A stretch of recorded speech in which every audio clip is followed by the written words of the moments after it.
Actually जब मेरे last time marks आए थे तो मैं चाहती थी कि मैं BDS ले लूँ, और वो होता है ना कि आपकी एनर्जी नहीं होती, और मतलब दोबारा से वही जर्नी स्टार्ट करने की, वही 96 98 नियर बाय चैप्टर दोबारा पढ़ने की। तो उस टाइम तो मैं मान गई थी कि मैं BDS ले लेती हूँ, लेकिन फिर पापा ने थोड़ा गुस्सा किया कि इतने पास पहुँच के भी अगर आप BDS चूज़ करते हैं MBBS की बजाय, तो ये तो बेवकूफ़ी है। तो अगर मैं इतनी पास पहुँच गई तो फिर मैंने सोचा ठीक है, फिर MBBS मतलब दोबारा वही उसी नीट के लिए ट्राई करते हैं।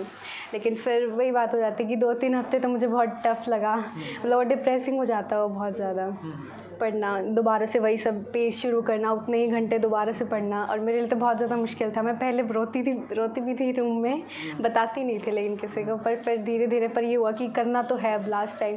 और विनायक मेरे भाई भी मेरे साथ ही था, तो एक वो फैक्टर हो जाता था कि हम दोनों एक दूसरे को सपोर्ट करते रहते थे। जहाँ पे मैं लैग करते वो मुझे बताता कि ये मिस्टेक है, ये मत कर या ये कर, और जहाँ पे वो लैग करता था फिर मैं उसे बोलती थी कि ऐसे मत कर, ऐसे कर। तो फिर वो एक रहता था कि हम दोनों एक दूसरे को देखते देखते ज़्यादा पढ़ते थे। मतलब एक होता है वो कम पढ़ता तो मैं कहती कम क्यों पढ़ रहा है, और अगर मैं कोई गलती करती तो फिर वो मुझे बताता कि ये ऐसे नहीं करना चाहिए, तुझे ऐसे करना चाहिए, या इस चीज़ में ऐसे इंप्रूवमेंट करना चाहिए। उसे कोई अलग सा क्वेश्चन मिलता तो वो मुझसे आके पूछता था, और मुझे कोई अलग सा क्वेश्चन या अलग सा टॉपिक मिलता था, कोई आसान चीज़ मुझे लगती थी किसी टॉपिक में तो मैं उसे समझा देती थी। तो वो कोऑर्डिनेशन की वजह से मेरे मार्क्स यहाँ तक इंक्रीज़ कर पाए, वरना अकेले तो कोई नहीं कर पाता, इतना मोटिवेशन नहीं रहता अकेले।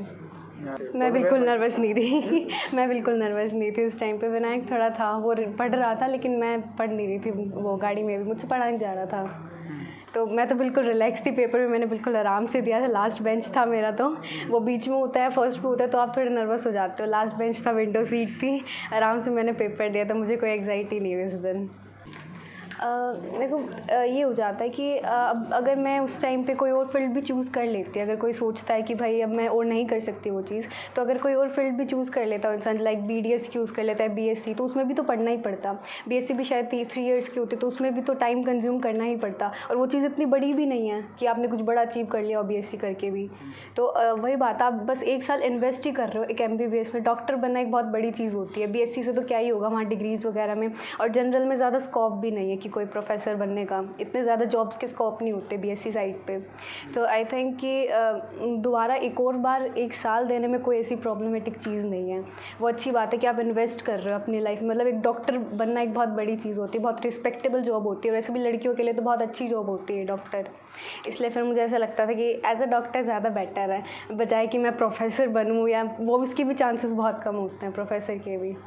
कल घर में कैसा माहौल था जब पता लगा दोनों बहन भाई डॉक्टर बन गए? बहुत खुश थे पापा, तो उसी दिन जब आंसर की चेक की घर पे आके, तो पापा यही बोल रहे थे आज तो मैं डॉक्टर बन गया तो एक वो बहुत बड़ी लाइन हो जाती है तो पापा मम्मी बहुत खुश थे